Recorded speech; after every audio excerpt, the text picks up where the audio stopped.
The message that I got for most of my life is that anger is bad. It is violent. It is destructive. It creates disconnection and problems in my life.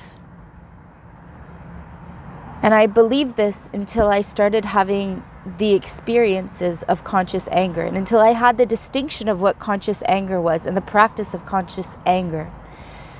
And here's the difference. There is anger, and anger is a neutral feeling, and it comes with information and energy to navigate my life. And if something is happening in my life that I don't allow myself to feel it, and I push it down, I don't listen to it, I don't acknowledge it, I don't express it, then it becomes an emotion, this stuck thing that didn't get felt, that is something from the past, but I keep carrying with me. And this is the source of unconscious anger. And this type of anger can come out all of a sudden in this kind of violent way, where someone can seem normal and then all of a sudden they'll freak out or throw something or have a tantrum, start screaming when there was no sign of it a moment ago. And this is unconscious anger, and it's used mostly for blaming others and resenting others and persecuting others. And even inside of myself, in my own internal world, I can have this happening. The difference is that conscious anger is my ability to feel my lower levels of anger before it gets to this point of explosion. It's there, it's smaller. So conscious anger is my ability to feel this lower level anger. For me, it often rises from the bottom of my belly up.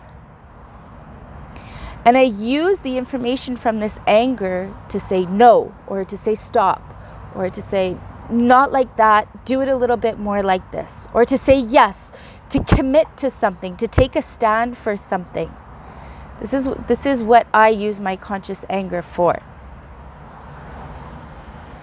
And for me, in this last year, I have taken a year to practice the ability of starting to feel my anger for no reason at all. When I first started about a year ago, I was not able to feel or express my anger for no reason.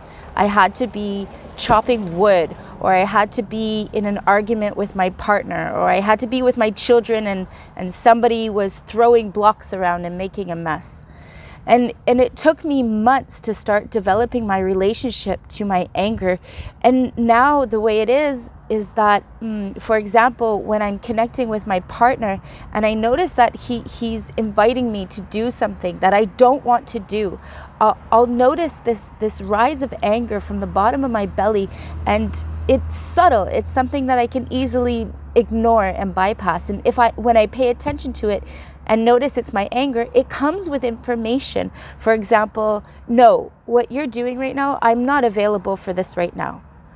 And this is very different than this unconscious anger that is normal and prevalent in modern culture, because most people are numb and suppress their feelings, and all the thing that is seen in modern culture is whatever goes above the numbness bar, which is usually about 70 to 80% intensity of anger. So there is that 0 to 70% anger that was full of information and impulses to do something, to say stop, no, wait, hold on a minute, I'm not sure about this.